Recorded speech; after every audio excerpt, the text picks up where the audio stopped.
أعوذ بالله من الشيطان الرجيم. بسم الله الرحمن الرحيم.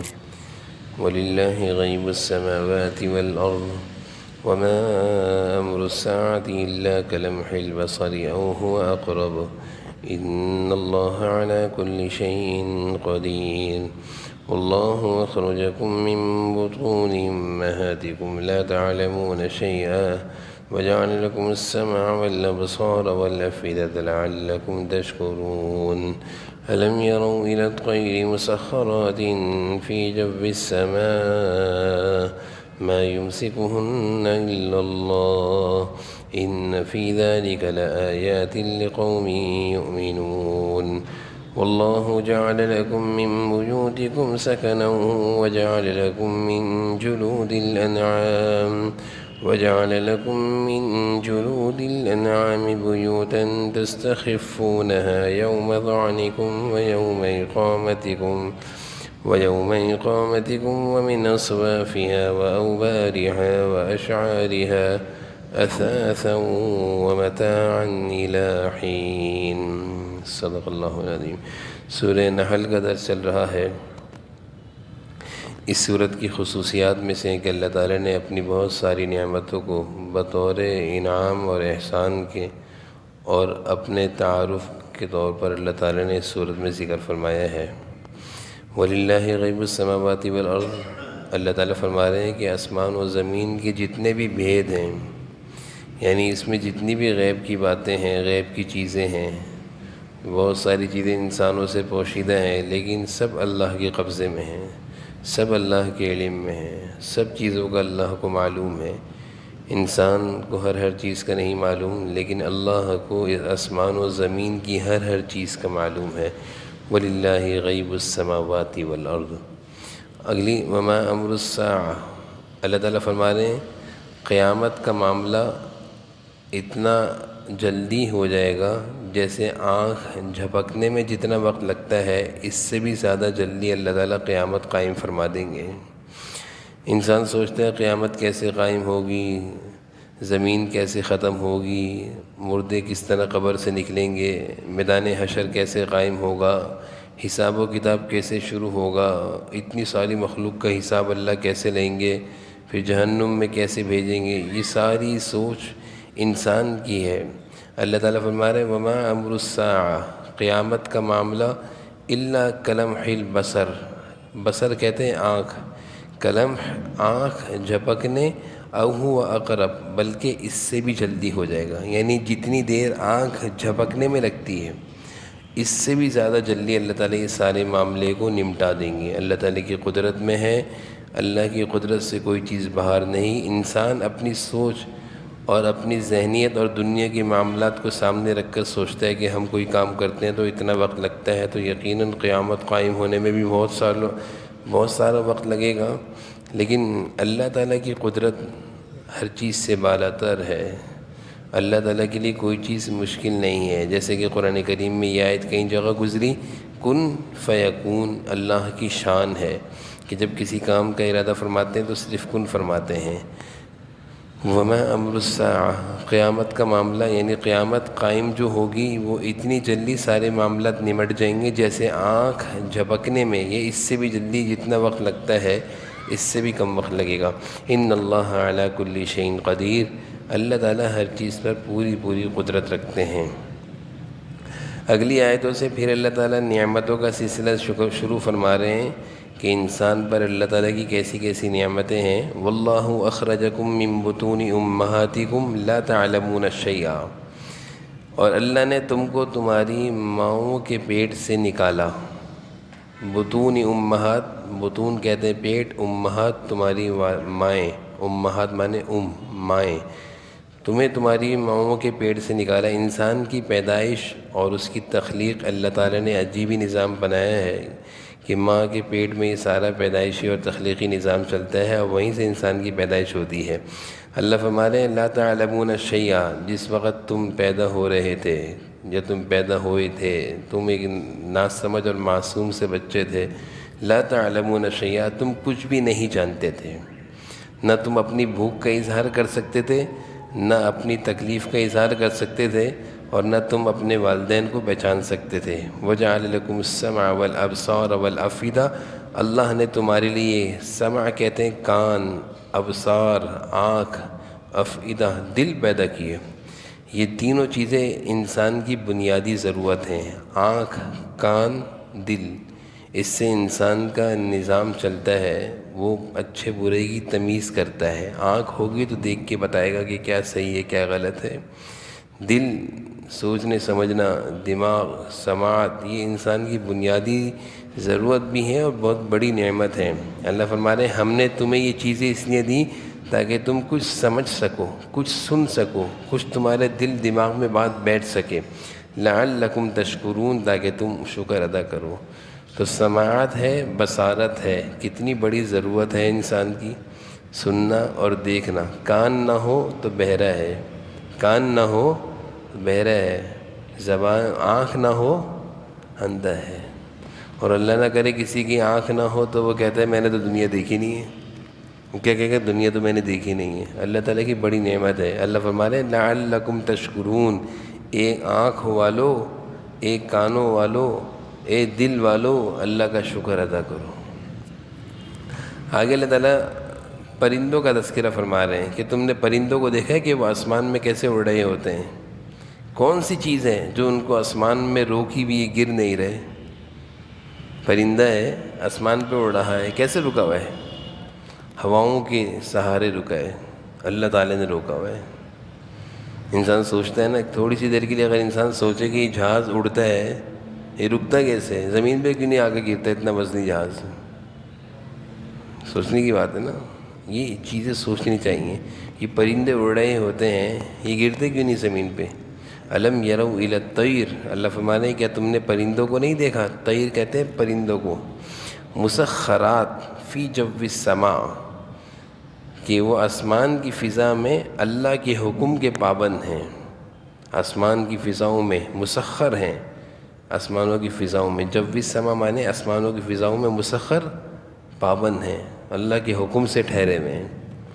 ما یمسکہن الا اللہ، اللہ کے سوا کون ہے ان کو تھامنے والا، روکنے والا؟ ما یمسکہن، کون ہے ان کو روکنے والا؟ اللہ نے روکا ہوا ہے جو وہ اڑ رہے ہیں۔ پرندے پروں کے سہارے اور فضاؤں میں ٹھہرے ہوئے ہیں۔ کیسے فضا میں ٹھہر گئے؟ ہم اوپر کوئی بال اچھالتے ہیں تو نیچے آ کے گرتی ہے، بال رکتی نہیں ہے، یہ پرندے کیسے رک گئے؟ اللہ فرما رہے ہیں ما یمسکہن الا اللہ، اللہ نے ان کو روکا ہوا ہے۔ ان فی ذلک لآیات لقوم یؤمنون، اور اس میں بھی ان لوگوں کے لیے بڑی نشانیاں ہیں جو ایمان رکھتے ہیں۔ ایمان والے جو ہوتے ہیں، جن کے دل میں ایمان ہوتا ہے، وہ ان چیزوں کو دیکھ کر نا غور و فکر کہتے ہیں اس کو، سوچتے ہیں کہ یہ سب نظام کون چلا رہا ہے، تو پھر اس سے ایمان بھی بڑھتا ہے کہ اللہ چلا رہے ہیں۔ آگے مزید اللہ تعالیٰ اپنی نعمتوں کا تذکرہ فرما رہے ہیں واللہ جعل لکم من بیوتکم، اللہ تعالیٰ نے تمہارے لیے تمہارے گھروں کو بنایا۔ بیوت کہتے ہیں گھر کو، بیت کی جمع ہے بیوت، بیت کی، تمہارے لیے تمہارے گھر بنائے۔ کیوں بنائے ہیں؟ سکنا، سکون کے لیے۔ گھر کا بنانے کا مقصد کیا ہے کہ زندگی میں کیا ہو؟ سکون ہو۔ اگر گھر ہو سکون نہ ہو تو وہ گھر کا ہے۔ اللہ تعالیٰ فرمانے بیوتکم سکنا، گھر کا تعلق سکون سے ہے۔ بڑے بڑے عالیشان محلات ہوں، بڑے بڑے بنگلے ہوں ہزاروں گز کے، اور اس گھر میں سکون نہ ہو، گھر میں دن نہ لگتا ہو، چین نہ ہو، جھگڑے ہوں، خوف ہو، دہشت ہو، گھبراہٹ ہو، دشمن کا ڈر ہو، تو وہ گھر تھوڑی ہے، وہ تو وحشت اور خوف اور گھبراہٹ کی جگہ ہے، وہاں تھوڑی انسان رکے گا۔ گھر کا مقصد چاہے وہ چھوٹی سی جھوپڑی ہو چاہے وہ بڑا گھر ہو، اس میں سکون ہو۔ اللہ تعالیٰ بیان فرما رہے ہیں اگر گھر میں سکون نہیں، گھر کی زندگی میں سکون نہیں، گھر والوں کی زندگیوں میں سکون نہیں، سارے ایک دوسرے کو لڑنے کھانے پینے کو دوڑتے ہیں، سارے ایک دوسرے کو لڑنے جھگڑنے کو دوڑتے ہیں، تو یہ گھر نہیں ہے۔ یہ اس گھر کا مقصد جو اللہ بیان فرما رہے ہیں اس مقصد سے یہ گھر والے محروم ہیں۔ جیسے قرآن کریم میں اللہ نے فرمایا وَمِنْ آیَاتِهِ خَلَقَكُم مِّنْ أَنفُسِكُمْ أَزْوَاجًا لِتَسْكُنُوا، ہم نے جو تمہیں میاں بیوی کے رشتے کو جوڑا ہے اس لیے جوڑا ہے کہ سکون۔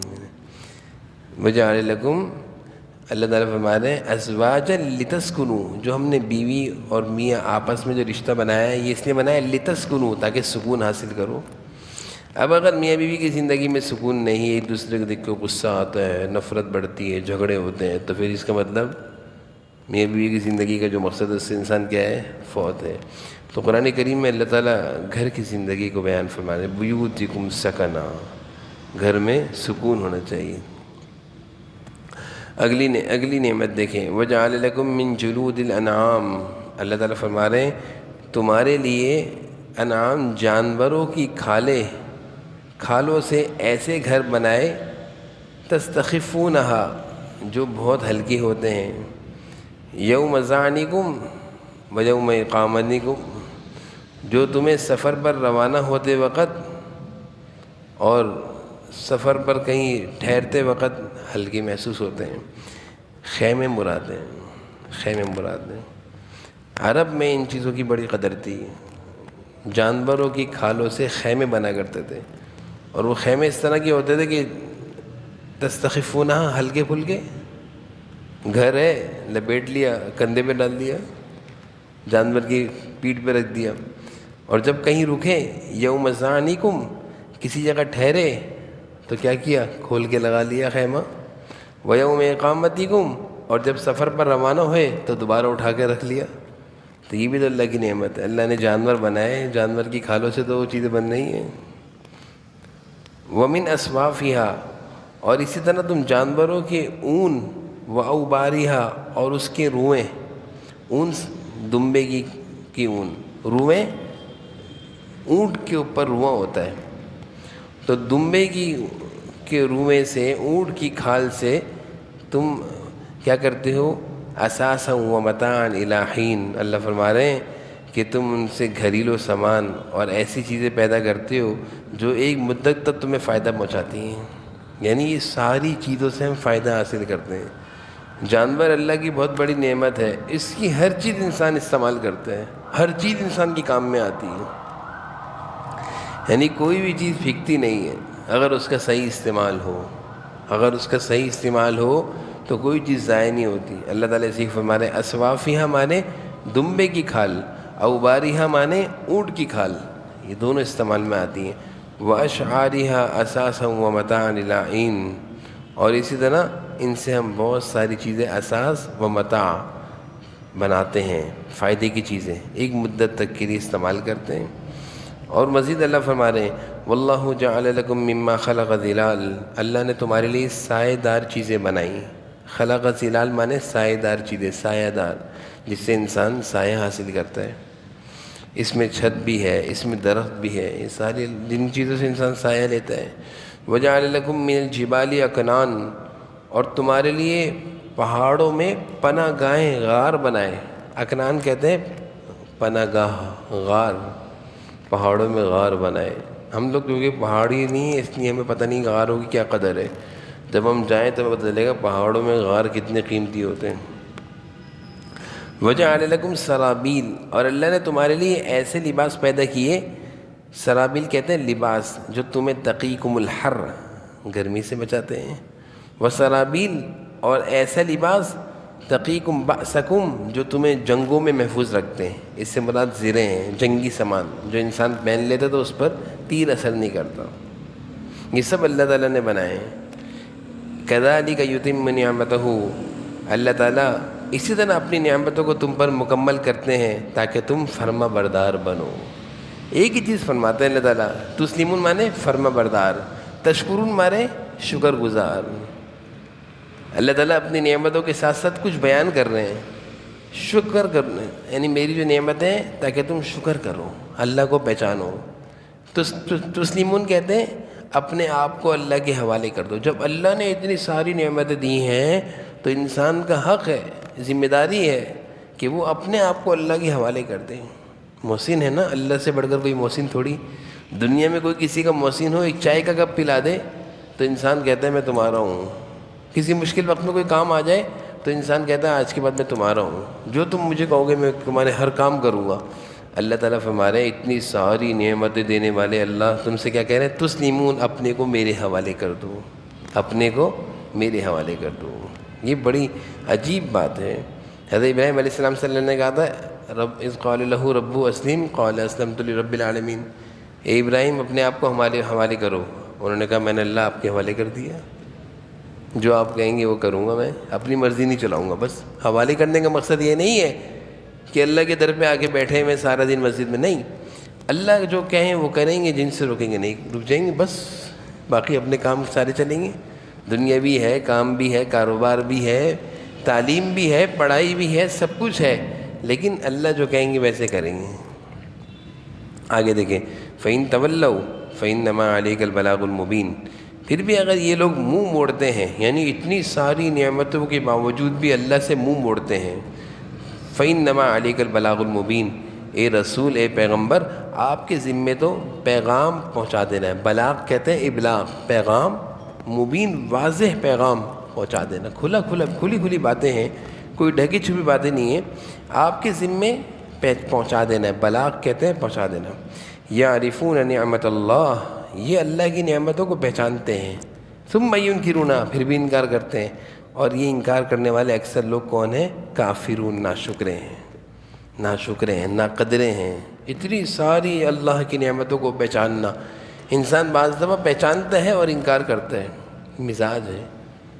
جیسے کہتے ہیں نا، کچھ لوگ وہ ہوتے ہیں جن کی زبان پر شکر نہیں ہوتا، سمجھتے ہیں کہ اتنے سارے احسانات ہم پر ابا کے ہیں، کسی کے بھی ہیں، لیکن شکر نہیں کرتے ہیں۔ شکر نہیں کروں گا، حوصلہ افزائی نہیں کروں گا، یہ نہیں بولوں گا آپ کے مجھ پر بڑے احسانات ہیں۔ اللہ فرما رہے ہیں یعرفون نعمت اللہ، یعرفون مانے پہچانتے ہیں اللہ کی نعمتوں کو، ثم ینکرون، پھر بھی انکار کرتے ہیں۔ کیوں کرتے ہیں؟ یہ ناشکرے ہیں، اکثرهم الکافرون مانے ناشکرے ہیں۔ اور پھر آگے اللہ فرما رہے ہیں وَيَوْمَ نَبْعَثُ مِنْ كُلِّ أُمَّةٍ شَهِيدٍ، اس دن کو یاد رکھو جب ہم ہر ایک امت میں سے ایک گواہ کھڑا کریں گے، ہر امت میں سے ایک گواہ کھڑے ہوں گے۔ مراد اس سے کیا ہے؟ ہر قوم، ہر امت کے ایک گواہ سے مراد نبی ہیں، وہ کھڑے ہوں گے نا کل قیامت کے دن۔ قیامت کے دن ہر امت کے انبیاء علیہ السلام اپنی اپنی امت کو لے کر کھڑے ہوں گے۔ ثم لا یؤذن للذین کفروا، پھر جن لوگوں نے کفر اختیار کیا تھا، لا یؤذن، ان کو اس بات کی بالکل اجازت نہیں دی جائے گی، یعنی ان کا عذر نہیں پیش کیا جائے گا، قبول نہیں کیا جائے گا، ولا هم یستعتبون، اور نہ ہی ان کو توبہ کی مہلت دی جائے گی۔ ثم لا یؤذن للذین کفروا، ان کو عذر پیش کرنے کی اجازت نہیں دی جائے گی، ولا هم یستعتبون، اور نہ ہی ان کی توبہ قبول کی جائے گی۔ جن لوگوں نے دنیا کی زندگی میں انبیاء علیہ السلام کی دعوت کو قبول نہیں کیا، اللہ تعالیٰ کے احکامات کے مطابق زندگی نہیں گزاری، جب قیامت کے دن یہ کھڑے ہوں گے تو نہ ہی ان کافروں سے کوئی عذر قبول کیا جائے گا، لا یؤذن، ان کو اجازت نہیں دی جائے گی بولنے کی، خاموش رہو، ختم، مقدمہ تم پر درج ہو چکا ہے اور عدالتی فیصلہ تم پر نافذ ہو چکا ہے، تمہیں کوئی حق نہیں بولنے کا، کیونکہ جرم ثابت ہو چکا ہے۔ ولا هم یستعتبون، اور نہ ہی ان کی توبہ قبول کی جائے گی، کیونکہ اس وقت تھوڑی توبہ کا وقت ہے، نہ بولنے کا وقت ہے۔ پھر آگے اللہ فرما رہے ہیں وَإِذَا رَأَى الَّذِينَ ظَلَمُوا الْعَذَابَ، اور جب یہ ظالم لوگ عذاب کو دیکھیں گے، عذاب دیکھ لیں گے تو فَلَا يُخَفَّفُ عَنْهُمُ الْعَذَابُ، جب ان کو عذاب میں ڈال دیا جائے گا تو اب ان سے نہ ہی عذاب ہلکا کیا جائے گا، یخفف مانے تخفیف، ہلکا، وَلَا هُمْ يُنظَرُونَ، اور نہ ہی ان کو مہلت دی جائے گی۔ جب ظالم لوگ قیامت کے عذاب کو دیکھ لیں گے، ظلم العذاب، ظالم لوگ عذاب کو دیکھ لیں گے تو اب عذاب میں کسی طرح کی تخفیف نہیں ہوگی، یہ کہیں گے بھی، چیختے بھی رہیں گے، جیسے حدیث میں آتا ہے قیامت کے منظر ایسے ہیں کہ انسان سنے تو گھبرا جائے کہ جہنمی چیختے رہیں گے، لیکن ان کی چیخ و پکار پر کوئی جواب نہیں ہوگا۔ کتنا سخت منظر ہوگا، تکلیف سے چیختے رہیں گے۔ آج دنیا میں انسان چیختا ہے تو کوئی نہ کوئی تو جواب دیتا ہے، لیکن جہنم کا عذاب اتنا سخت ہوگا، اللہ کی نافرمانی کی سزا، کہ چیخیں گے سنا نہیں جائے گا۔ دنیا میں انہوں نے نہیں سنی، اللہ فرمائیں گے دنیا میں سنتے تم دنیا میں سنتے تو آج تمہیں یہ دن نہ دیکھنا پڑتا۔ وَإِذَا رَأَى الَّذِينَ أَشْرَكُوا شُرَكَاءَهُمْ، اور جب یہ جن لوگوں نے شرک کیا ہے، اشرکوا شرکاءہم، جن لوگوں نے شرک کیا ہے، جب وہ قیامت کے دن ان لوگوں کو دیکھیں گے جن کو انہوں نے اپنا معبود بنایا تھا، شیطان کو دیکھیں گے، شیطان ان کا معبود تھا نا، فرشتوں کو دیکھیں گے، فرشتوں کو بھی خدا مانتے تھے نا، حضرت عیسیٰ علیہ السلام کو دیکھیں گے، حضرت عیسیٰ علیہ السلام کو خدا مانتے تھے نا تو یہ کہیں گے ربنا اے اللہ ہؤلاء الذین شرکاؤنا الذین کنا ندعو من دونک، یہ ہیں وہ شریک جن کو ہم آپ کو چھوڑ کر ان کی عبادت کرتے تھے، یعنی اپنے شرکاء سے متعلق اللہ سے کہیں گے۔ تو اس وقت کیا ہوگا؟ فَأَلْقَوْا إِلَيْهِمُ الْقَوْلَ، اس موقع پر ان پر وہ بات واپس ڈال دی جائے گی، یعنی جن کو انہوں نے اللہ کے سوا معبود بنایا تھا وہ ان کی بات کو واپس ان کی طرف لوٹا کر جھٹلا دیں گے کہ ہم نے کب کہا تھا، ہم نے کب کہا تھا۔ فرشتے کہیں گے ہم نے کب کہا تھا، حضرت عیسیٰ علیہ السلام کہ ہم نے کب کہا، جھوٹ بولتے ہو، کس نے کہا تمہیں ہماری عبادت کرو اللہ کو چھوڑ کر۔ فَأَلْقَوْا مانے ڈال دیں گے ان کی بات کو، الیہم القول انہی کی طرف لوٹا دیں گے۔ القوا مانے ڈالنا مراد لوٹانا، قول ان کی بات، انکم لکاذبون کہ یہ جھوٹے ہیں۔ وَأَلْقَوْا إِلَى اللَّهِ يَوْمَئِذٍ السَّلَمَ، اور اس دن اللہ کے سامنے بڑی فرما برداری کی باتیں کریں گے۔ وَأَلْقَوْا إِلَى اللَّهِ، جب انسان پر جرم ثابت ہوتا ہے تو مجرم جج کے سامنے بڑی سمجھداری، میں تو ایسا نہیں ہوں، میں تو بہت شریف ہوں۔ تو اللہ فرما رہے ہیں وَأَلْقَوْا إِلَى اللَّهِ يَوْمَئِذٍ السَّلَمَ، اور اس دن یہ یومئذ کہتے ہیں اس دن، سلم مانے بڑی اچھی اچھی باتیں کریں گے، سلامتی کی باتیں، نیکی کی باتیں، شرافت کی باتیں۔ وَضَلَّ عَنْهُمْ مَا كَانُوا يَفْتَرُونَ، اور جو بہتان وہ باندھا کرتے تھے اس کا انہیں کوئی سراغ بھی نہیں ملے گا، جو باتیں انہوں نے ثابت کی ہوئی تھی بتوں کے بارے میں کوئی ان کو نظر نہیں آئے گا۔ تو وہ دن بڑا خطرناک ہے۔ آگے اللہ تعالیٰ فرما رہے ہیں الذین کفروا وصدوا، جن لوگوں نے کفر اختیار کیا، وصدوا عن سبیل اللہ، اور دوسرے لوگوں کو اللہ کے عذاب سے روکا، زدناہم عذابا، ان کے عذاب کو دگنا کیا جائے گا، فوق العذاب، عذاب پر عذاب، بما کانوا یفسدون، ان کے فساد کی وجہ سے۔ یہ آیت پہلے بھی کئی دفعہ آئی ہے، اس طرح کا مضمون پہلے بھی آیا ہے۔ ایک تو ہوتا ہے خود برائی کرنا، ایک ہوتا ہے دوسرے کو برائی پر لگانا، ایک ہوتا ہے خود اچھائی نہ کرنا، ایک ہوتا ہے دوسرے کو بھی اچھائی سے روکنا۔ یہ ڈبل جرم ہے۔ اس آیت کا مفہوم یہی ہے کہ خود تو برائی کرتے تھے، دوسروں کو بھی لگاتے تھے، خود تو اچھائی کرتے نہیں تھے، دوسروں کو بھی اچھائی نہیں کرنے دیتے تھے۔ اللہ فرما رہے ہیں زدناہم عذاب، ان کے عذاب کو دگنا کر دیا جائے گا، بما کانوا یفسدون، ان کے فساد کی وجہ سے، یہ فسادی تھے، یہ خیر کے کاموں کو روکنے میں فساد مچایا کرتے تھے، یہ اچھے کاموں اور اچھے ماحول کو توڑا کرتے تھے، بچھاڑا کرتے تھے۔ تو ایسے لوگوں کو اللہ فرما رہے ہیں ان کو دگنا عذاب دیا جائے گا۔ ایک تو پتہ نہیں، میں اسی چیز کو بار بار کہتا ہوں، اچھائی نہیں کر رہے نا، دوسرے کو تو کرنے دو۔ بعض لوگوں کا مزاج ہوتا ہے خود بھی نہیں کریں گے دوسروں کو بھی نہیں کرنے دیں گے، جیسے دوستوں میں ہوتا ہے خود بھی نماز نہیں پڑھے تو چھوڑو بعد میں پڑھ لینا نماز، دوسرا دوست کہہ رہا ہے یار نماز پڑھنے جا رہا ہوں، اس کو بھی روک لیا۔ خود تو برائی کرتے ہیں، دوسروں کو بھی برائی پہ لگا رہے ہیں۔ آج کل کی دوستیاں اور نوجوان یہی تو کرتے ہیں، خود گندے کاموں میں مبتلا ہوتے ہیں، اپنے دوستوں کو بھی لگاتے ہیں۔ تو یہ ڈبل جرم ہو جاتا ہے۔ اس کی سزا بھی اللہ نے قرآن میں ایک جگہ نہیں کئی جگہ فرمائی ہے کہ یہ ڈبل جرم ہے، زدناہم عذابا فوق العذاب، عذاب پر عذاب دیا جائے گا، بما کانوا یفسدون، ان کے فساد کی وجہ سے۔ اللہ تعالیٰ سمجھنے کی عمل کی توفیق نصیب فرمائے۔ کتنی آیتیں ہو گئی ہیں؟ 13 آیتیں پڑھی ہیں، 67 سے